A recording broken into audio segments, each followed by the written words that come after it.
For joining us and for folks who are watching us later on, hello and welcome.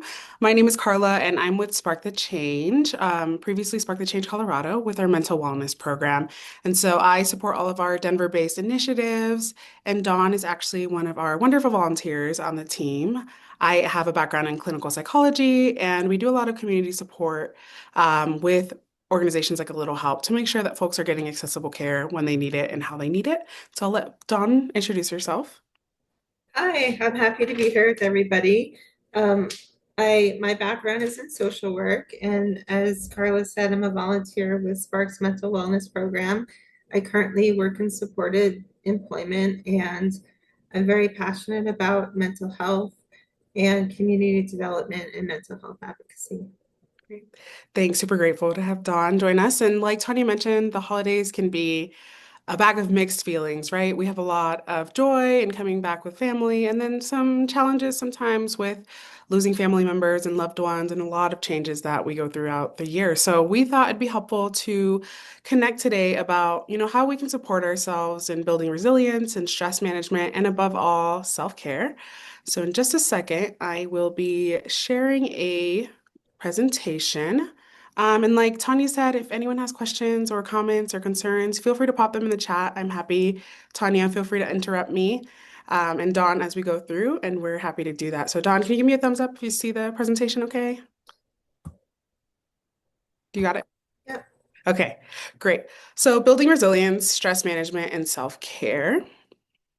A little bit about Spark specifically. Our organization works for connecting volunteers with community solutions. And so one of the biggest ways we do that is through our mental wellness program. And so again, we engage folks like Dawn who come in and support our programming by providing pro bono, low barrier services, whether that's no cost support groups for couples and families, community partner support like our initiative with A Little Help, and we also support workforce development for candidates who are interested in joining the mental wellness field or mental health field and need supervision to get there. So again, we offer individual no-cost therapy, no-cost support groups, and support for couples and families across the state of Colorado. Anyone can connect with us to see if they qualify for these services. And in just a second, I'll share how you can do that. So it's a lot of info on this page. But like I mentioned, anyone 18 plus primarily can connect with us to see if they can get matched with a volunteer like Dawn for up to 10 free sessions of therapy. So we don't process any insurance or payment throughout those 10 free sessions. It's completely free. We have primarily virtually as we have therapists across the state, but there are some limited in-person availability. And so it's always um, helpful if you ask if you're looking for specifically in person, and we can try to see if we can accommodate that. So you can connect with us of two ways, and you would be connecting with myself directly. So you'll be talking to a real life person, the same person every single time. So you don't have to sort of reshare what's going on for you, which is nice. And I'm here to support and getting you a connection with that volunteer. So you can either call our client support line at 720-262-3273. Again, you would be connected with me at that point. Or you can also visit sparkchange.org to complete an online intake form with us. And a little bit of a caveat for our programming is that we currently don't support things like crisis management or medication management. So at that point, if you are in need of immediate support, we have things like 988, which is the crisis and suicide lifeline number, 24-hour support all day, every day with crisis support specialists. And just as a gentle reminder for everyone as we're walking through this, take some time to care for yourself during this presentation. If this brings up a lot of intense emotions, whether that looks like stepping away from the computer, getting a glass of water, maybe walking outside for a quick breath of fresh air, but especially reaching out, you can either call or text 988 to reach the Suicide and Crisis Lifeline. And so I always like to make sure folks know it's not just for community members who are experiencing suicidal thoughts or ideations. It's also for daily stress and crisis related management that you could need some real time support around. And that's 24 hours for trained and confidential crisis specialists. So, gentle reminder that resources is always there for you, and please do whatever you need to make sure that you're showing up for yourself during this presentation. Just getting us a little bit lay of the land, like we mentioned with the holiday season, but really throughout the year, everyone faces high levels of stress and anxiety, things like social pressure. economic challenges. We've seen that a lot this year with some of the changes in benefits and some of the uncertainty around some of those social service nets, things like digital overload, right? A lot of us spend time either on our TVs or on our phones and making sure that we are trying to limit some of the information that we're intaking every day because of the easy access to news and things like that that we have now. And also, a lot of us face increased isolation, which contributes to a plethora of things, but definitely emotional exhaustion. Why is this important? You might be thinking, right? Because mental health really affects everything, just like our physical health does. You know, it affects how we think, we feel, and we act. It affects our relationships, how we understand them, and how we show up for ourselves, our performance, and absolutely our decision-making process as well. If you're overwhelmed and there's a lot going on and you can't sort of piece through some of the information that's going on up there, it's harder for us to make clear decisions that would benefit. And it's also harder for us to understand how that decision might impact us in the future. And stress really affects our ability to maintain resilience when we face daily challenges. And so we all have resilience. There might be different levels of it depending on what we're going through, but stress really affects our ability to bounce back from a challenge and understand how we can move through that.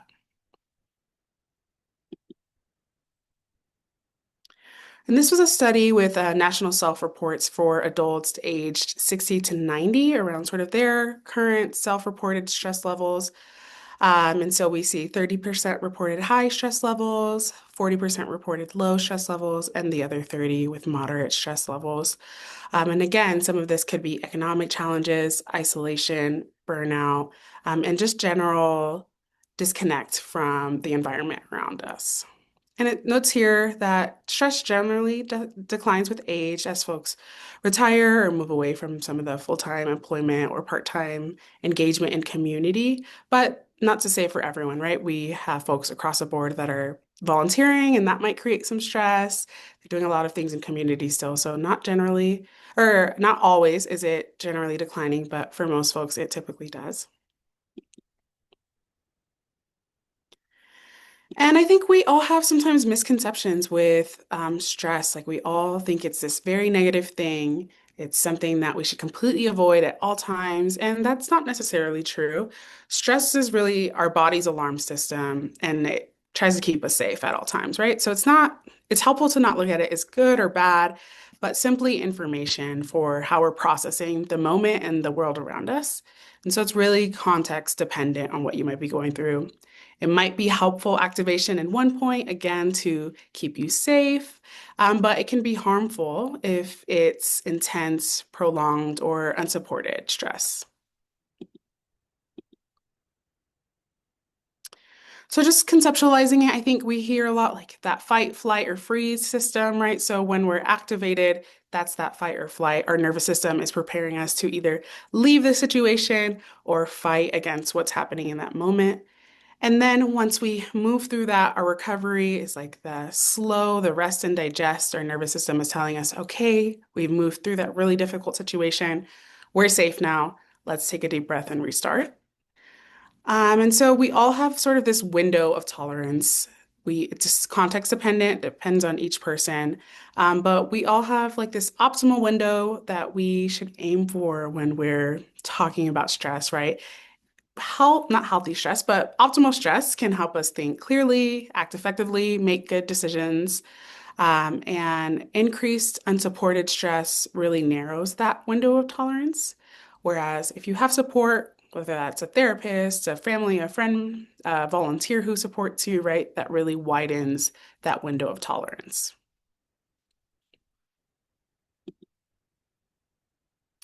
So this is just a picture for us to visualize that sort of stress um, performance a little bit better. As you see, low stress, like healthy pressure, right at that optimal stress is in that middle of that bell curve, and that's the peak. That's when you are feeling the most confident, in control.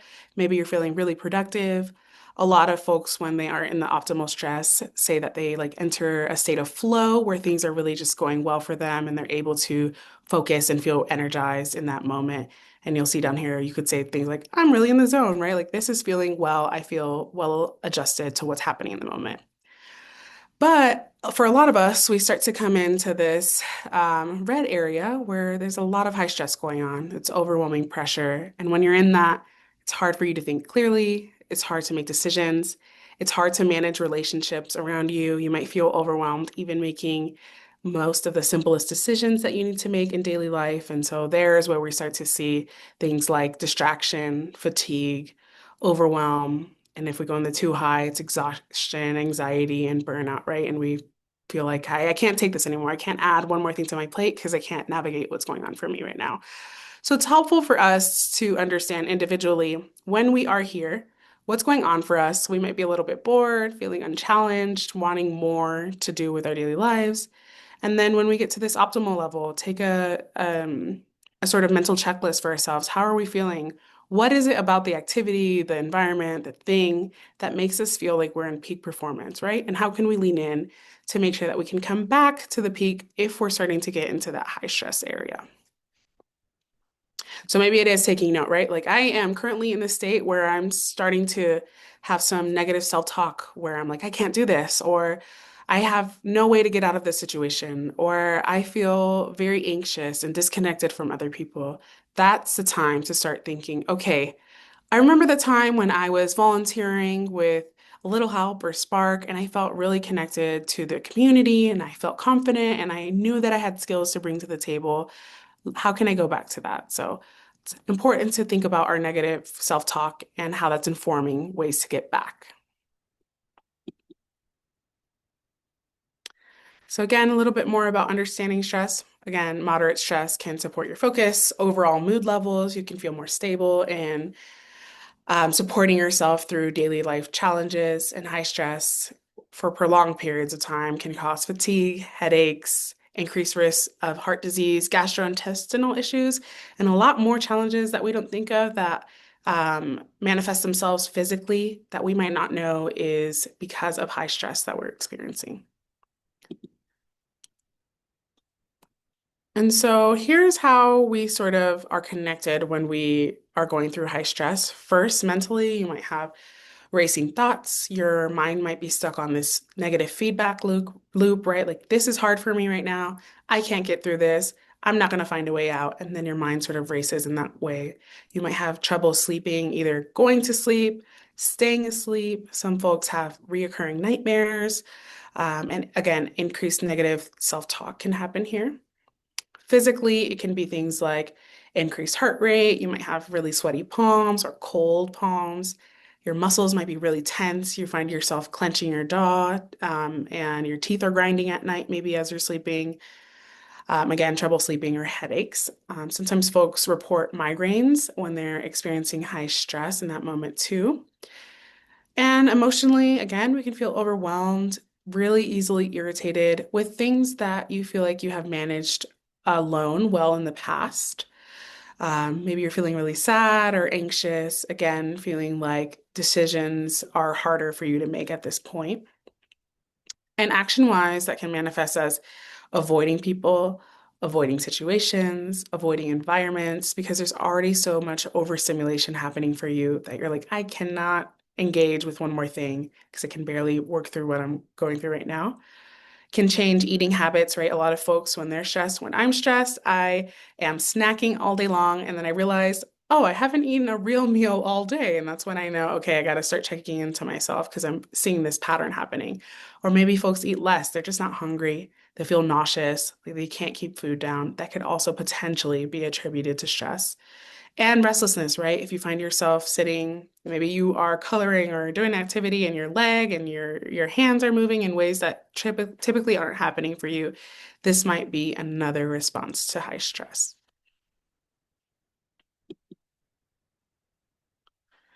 I'm not going to read through the whole slide, but here are some things I think we all know that high stress can absolutely contribute to things like high blood pressure, increases our risk of heart attack and stroke.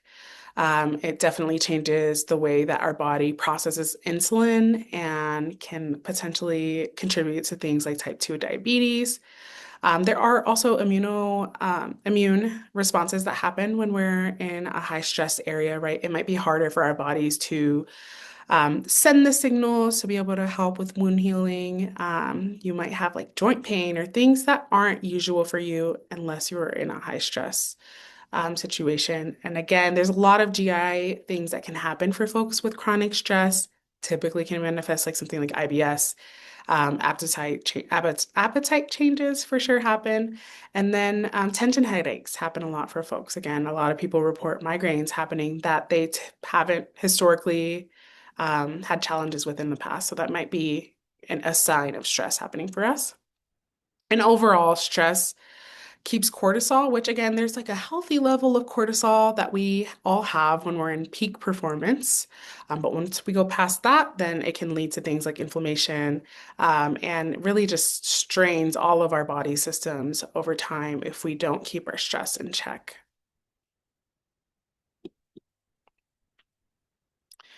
So, mental health risks, again, stress can mirror some of these mental health challenges. So, a lot of people can develop anxiety disorders if stress is unchecked and unsupported. You're feeling hypervigilant, like you have to be on edge all the time because you're not sure what's going to happen next or how you can really support yourself through challenges. Again, it definitely causes challenges with your mood. So you might like have some mood swings throughout the day. You might wake up feeling really low energy, and then maybe middle of the day you're like, okay, I'm feeling more concentrated and more focused. And then as the day continues to go through, you're getting agitated or you're getting um, less motivated to complete some of the daily tasks and living that you do. This can also increased substance use. You know, a lot of folks aren't sure how to manage high stress or who to turn to, who can support. And so that could lead to some unhealthy coping skills like increased alcohol or misuse of prescribed medication as well. And also, folks can sometimes experience suicidal thoughts, especially if we are disconnected from community, if we are not able to identify loved ones, friends, community organizations that can support through us. It can also increase our risk of suicidal thoughts. And so, again, at that point, if you are experiencing anything related to not feeling like you don't want to be here anymore or feeling like you're dug in a hole that you feel like you can't get out of, right? There are support services for you. Things like 988, things like our mental wellness program, things like WellPower and other community agencies are here to support you through that as well.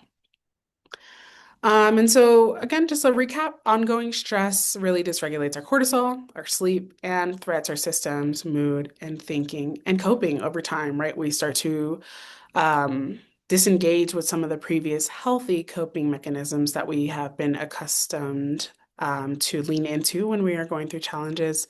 And that might be your first identifier too. If you know that you love to walk with your neighbor and their dog every Tuesday and you start to feel stressed or anxious or sad thinking about that activity, this might be a chance for you to think a little bit more about what might be going on for you.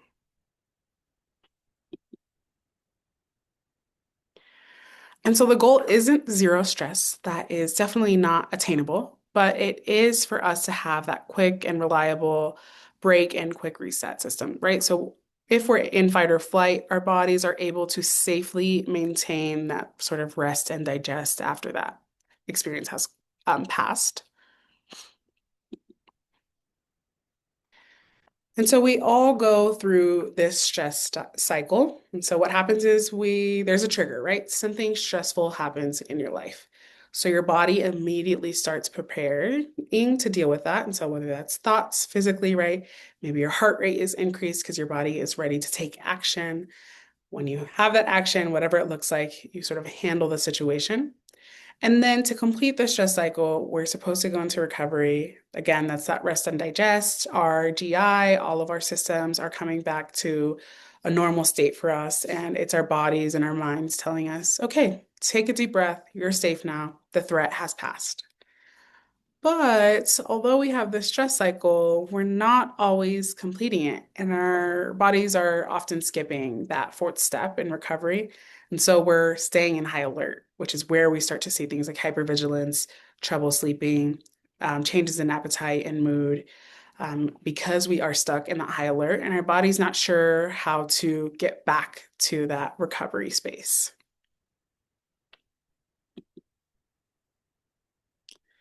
So, what's our solution?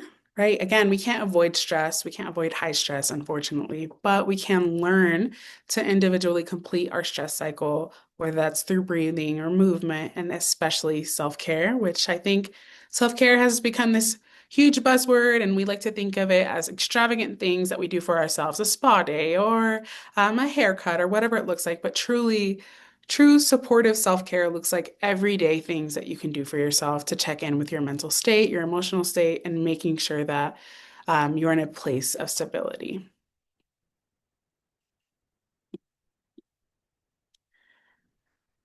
And so here are some sort of self-reflections for yourself. Again, to help us complete the stress cycle, we don't know what we don't know sometimes. So it's always important and helpful to start with some introspection yourself. So, what helps your body feel safe again after stress? Is that taking some 5 minutes away from loud noises and talking? Is that listening to your favorite song or thinking about your favorite memory with someone? Is that visiting a park or finding some green spaces and going outside? Is that taking 2 to 3 minutes out of your day, maybe at the start of your morning, to go through some breath work and try to realign your mind and body connection? And then what are some easily accessible actions that can help you move from the peak where you're at this high stress back down the curve to maybe optimal or low stress, right? Again, self-care doesn't have to be extravagant and expensive. It can be things like writing a letter to yourself. What are some things, actions, characteristics that you like about yourself? Maybe it's writing a letter to a friend or a loved one you haven't talked to for too long and you want to say something to them. Studies show that writing out our emotions and our feelings can really help us start to untangle and process some of that. So what are things that could be, free and some things that you can integrate easily within your day that don't take hours on end for you to walk through and don't feel as um, stressful in themselves to work through that activity? Once you have a better idea of, okay, this is what makes my body feel safe, here are some actions I could take. But really, what gets in the way of me completing that cycle and going through some self-care? And how can I reduce those barriers? So if you know, okay, it's really hard for me to take, an hour or half an hour walk outside, or I really want to do some yoga, but I'm just feeling so unmotivated. Can that be finding a video on YouTube or whatever it looks like to do chair yoga? There are some videos that do yoga when you're in bed, right? Like, what are some things that feel easily attainable for you? That you can plan for yourself. And maybe who are some people that can keep you accountable to some of this, right? So maybe you have a friend who is facing similar challenges and you both tell yourselves, okay, every day at 2 o'clock, we're gonna remind ourselves, maybe put on a phone call and make sure that we're doing our chair yoga or doing that breath work, right? So again, community support is going to be huge throughout this piece because we can't do it alone. We shouldn't do it alone just because we can. And there are people here that can support us working through some of these challenges.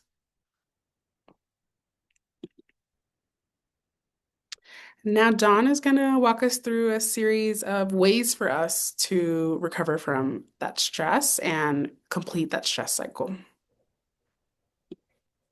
Thank you so much, Carla. Okay, so some things we can do for that reset. The first is calming our nervous system. So, as Carla mentioned, stress puts our body into that fight or flight response. And some quick ways we can, in the present moment, bring our stress levels down. One is deep breathing. So, 478 is mentioned here, and that's basically you breathe in for 4 seconds, you hold for 7 seconds, and then you exhale for 8 seconds. Um, and that can calm the body. And also box breathing, which is making a box while you're breathing. So inhale up for 4 seconds, hold across for 4 seconds, exhale down for 4 seconds, and then hold for another 4 seconds across, and then repeat that. Another grounding exercise is the 5, 4, 3, 2, 1, and this uses our senses. So the first is 5 things that you can see and just noticing without judgments or stories about what we're seeing, just noticing. So 5 things we can see, 4 things we can touch, 3 things we can hear, 2 things we can smell, and 1 thing we can taste. And that helps us to ground us to the present moment. As Carla mentioned, exercise, even a short walk, 5 minutes can lower our cortisol. And progressive muscle relaxation is when we tense the muscle for about 5 to 7 seconds and then relax it completely for about 20 to 30 seconds. And we could do that starting at our toes and each muscle up to our face, and we can do that. So these are immediate things that we can do in the present moment. And the more we practice these, the better we'll get at utilizing them when we need them. And so they're good to practice.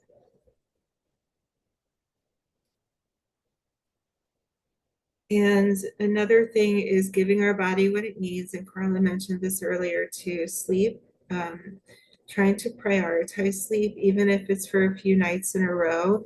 It's really restorative for us to get good sleep.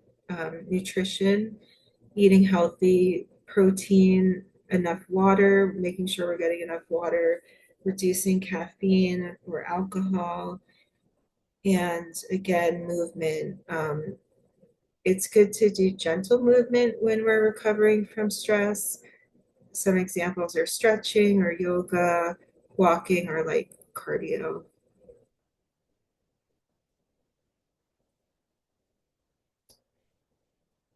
And the third is reducing inputs that drain us. So stress can be very overwhelming and come from overload. So some things we can do is try to shorten our to-do list, just down to the essentials, and saying no when we need to. That can be hard sometimes because we want to help others, and it's important to be able to say no when we need to.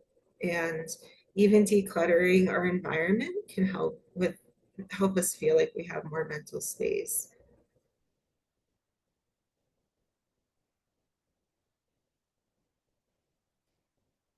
And then this one I like a lot. So using small daily check-ins, asking yourself, how am I feeling right now? And we can even do that right now. How am I feeling?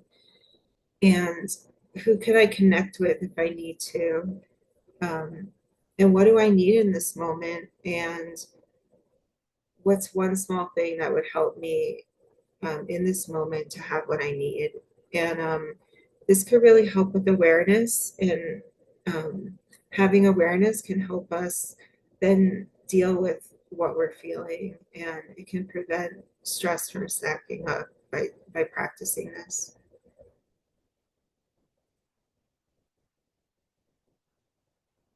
And then processing our stress emotionally, as Carla mentioned, again, it's not always physical, it's emotional too. So some things we can do is journaling, talking to someone safe, seeing a therapist, expressing ourselves through art, music, or writing or other creative endeavors. And again, naming our emotions. So, what am I feeling right now? Am I frustrated? Am I overwhelmed? And then, starting to name what we're feeling can help reduce the intensity of the emotion.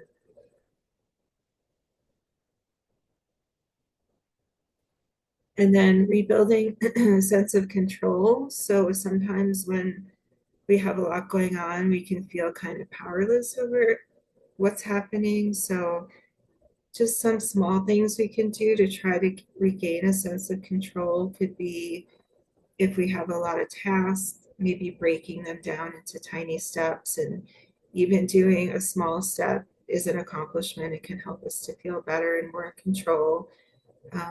Setting routines, using time blocks for what we need to do, and trying to make at least one proactive choice daily, even if it's a small one.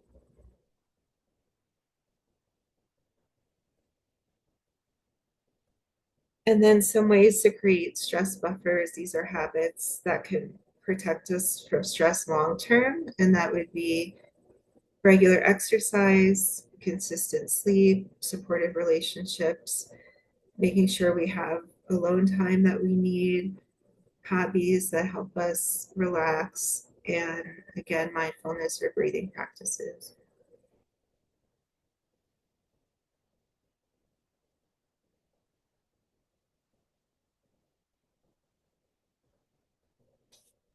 So Carla will be continuing the rest of the presentation. Thank you. Great. Thanks, Dawn.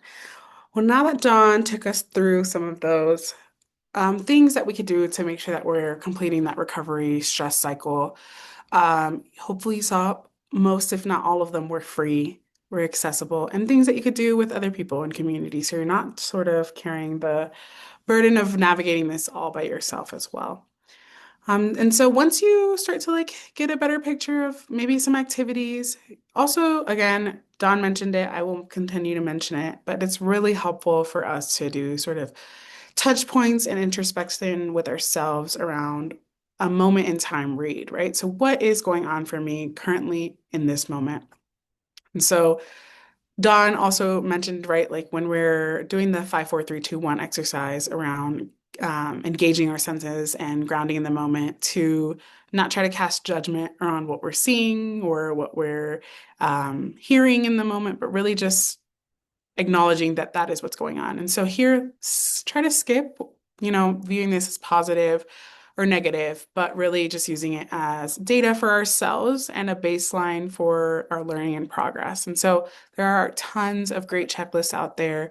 If you're like, I know I'm stressed, but I don't know what I'm doing, that might be attributing to it. And I don't know what I'm doing that could be supporting my window of tolerance. So these sort of checklists are helpful to just see like, okay, am I actually drinking, 3 cups of coffee a day and maybe 2 cups of water a day? And how can I make some progress in that? Can I set a goal for myself for the week to drink 2 cups of coffee and maybe increase my water intake for 3 cups of water, right? Um, are you noticing that your appetite has changed? Can you either, again, speak with your medical provider, your primary care physician, or are there things that you remember eating that bring you joy or connected with a good memory and that you can try to start with so you can get back to your baseline with your appetite? Are you finding yourself watching hours on end of television? We all sometimes are a victim to that, and it's helpful for us to come back to like, I am setting myself for a rule this week. Instead of spending, 5 hours watching reality TV, I will be watching 2 hours a week or half an hour a day, whatever it looks like, something small and attainable for yourself. Are you finding that, again, you're withdrawing from people, from places, from things? Why is it? Why are you withdrawing? What is it about those people, those places, or those things that might be causing you some stress in there as well? Or are you thinking that you don't want to connect with people because you don't want to be a burden to them? You don't want to share what you're going through because they might be going through their own things, right? And so, how can we come back to reminding ourselves that at some point, really always, we always need connection with people. And there are people who are here who care for us and want to support us through challenges, even if they're navigating their own challenges as well. And so then you can come over here and say, what are some things that I'm doing well? What am I proud of myself for doing? Am I getting my 6 to 8 hours of sleep? Am I brushing my teeth morning and night? Am I flossing once a day?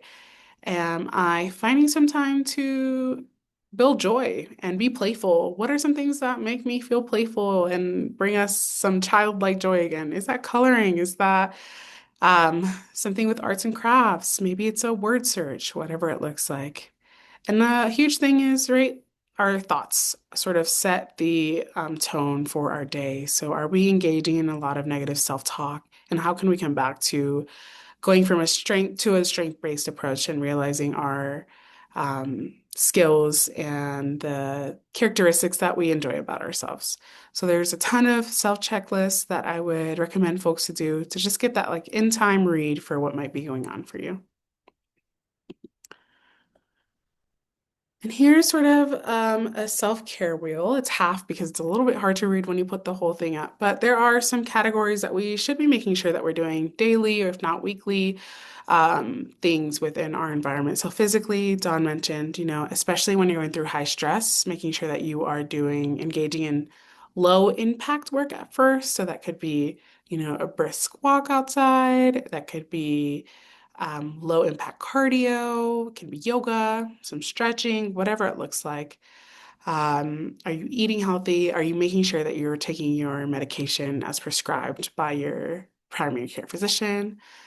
Professionally, or if you're doing volunteer work, learning to say no. Boundaries are huge for ourselves. We like to show up for everyone as much as possible, but we can't do that if we are not showing up for ourselves or for others, I should say. We like to show up for others, but if we're not showing up for ourselves, it's really hard to do that. So maybe it's saying no. Maybe it's saying this week or for this month, I need to take a break from my volunteer or my work responsibilities and really recenter myself and come back. And then you have personal. So again, is it reading a book? Can you do some reflections about who you are and what you feel like makes you really special?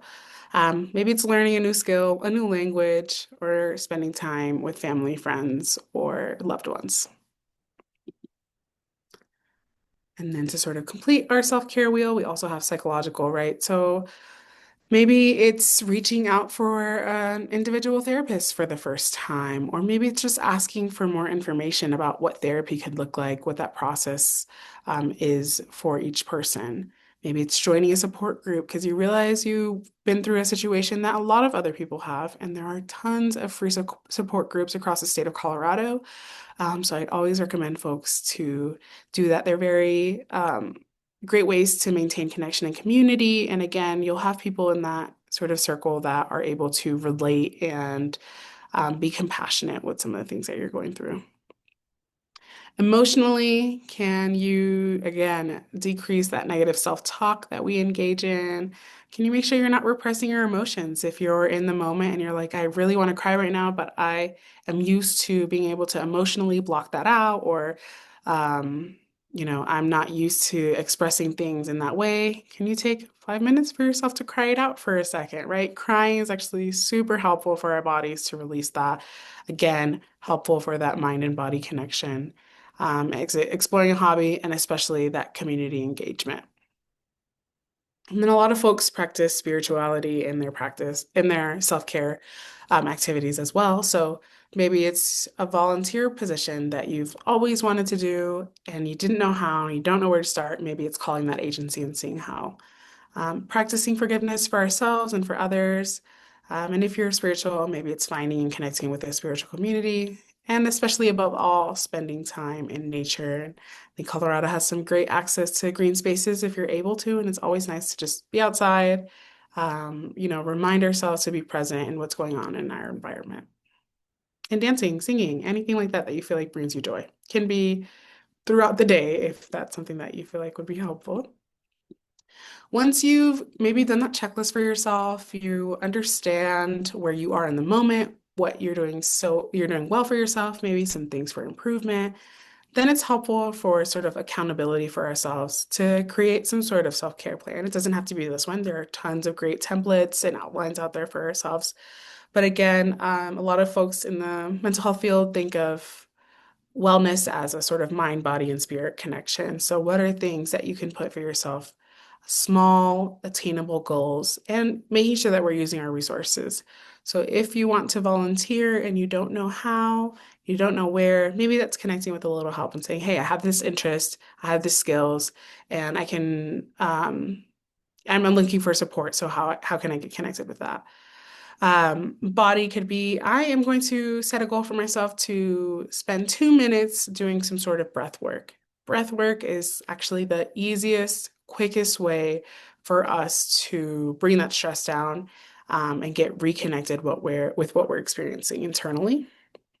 And sorry, that should be in the mind, but body as well. Is that, spending 2 minutes outside, whether that's just like looking up, maybe you take a seat outside, whatever it looks like and is attainable. It's helpful to put those activities then here too. And body, maybe you're like, I want to feel like I'm clenching my jaw list. I want to feel like my muscles aren't tense all the time. So what can I do? I can walk, I can do breath work, whatever it looks like.